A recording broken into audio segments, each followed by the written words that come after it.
A thorn in the flesh. I didn't like to say the words, thorn in the flesh.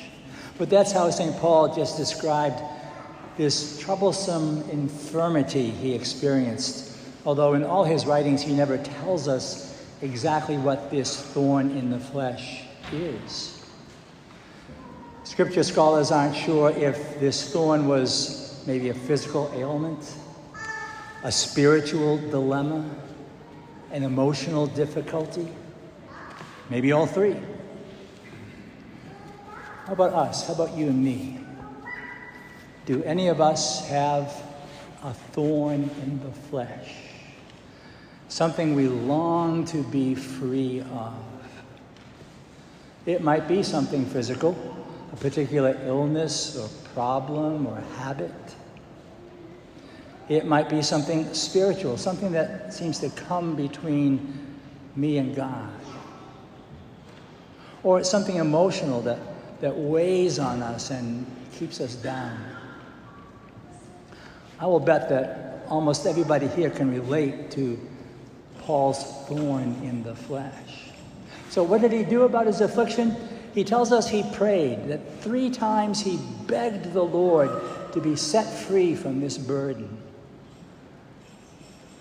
Well, how many times have you and I prayed and begged the Lord to free us from what haunts us and ails us? And how many times has the Lord answered us just as he answered Paul, with an answer that doesn't seem helpful at all? Has Jesus said to you, as he said to Paul, "My love and my grace are enough for you"? My love and my grace, that's enough for you.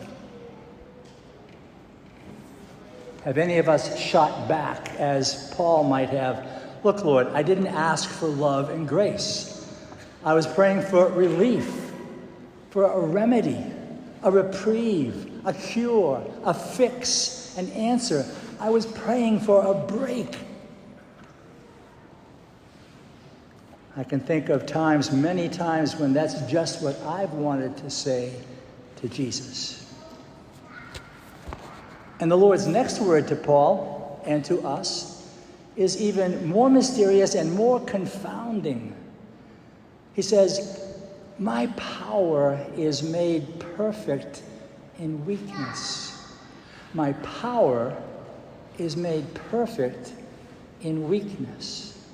How nearly impossible I think it is for us to understand, let alone to accept these words, especially when we're in pain, especially when we're hurting, and in a culture that so much prizes strength and demeans weakness. Jesus says, "My power is made perfect in weakness." He says it's precisely in our human weakness that the love of God, the grace of God, the power of God is strengthened and perfected. When and where you and I are at our weakest, then and there is the strength and the power of God the greatest. Imagine, if you will, for a moment, a fussing, cranky, wriggling child. A child you're trying to calm, to help put at ease. The more the child fusses, the more the child wriggles, the more the child resists by asserting its own strength, the more difficult it is for the adult to calm the child down. We are all children in God's care.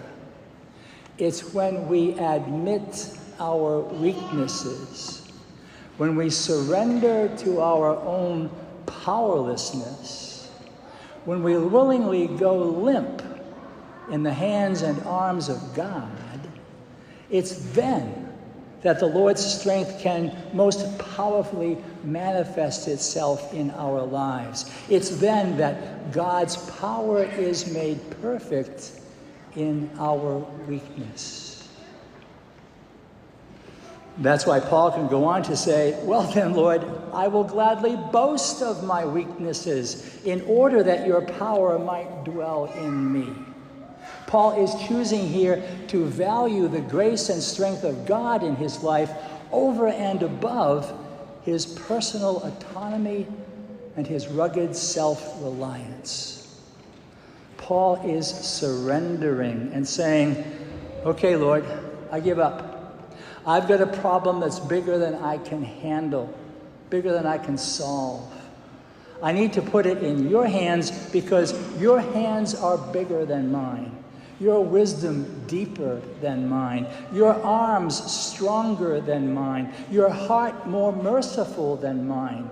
Your love more faithful than mine. More than anything I can muster on my own. And Paul does this so completely, so deeply, so fully that he's able to go even a step further and say that he is content with weaknesses, content with insults, hardships, and constraints, because in recognizing and accepting his own powerlessness, he has come to know and rely on the power and strength of the love and the grace of Christ within him. Please be sure that this message is as difficult for me to wrestle with and accept as it may be for you.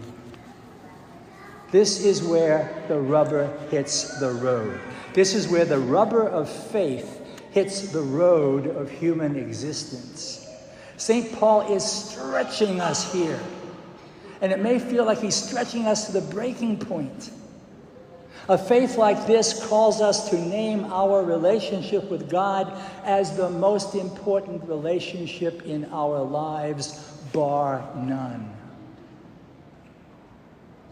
A faith like this calls us to look beyond our suffering and to know that no matter how great our suffering may be, it's not the end of our story.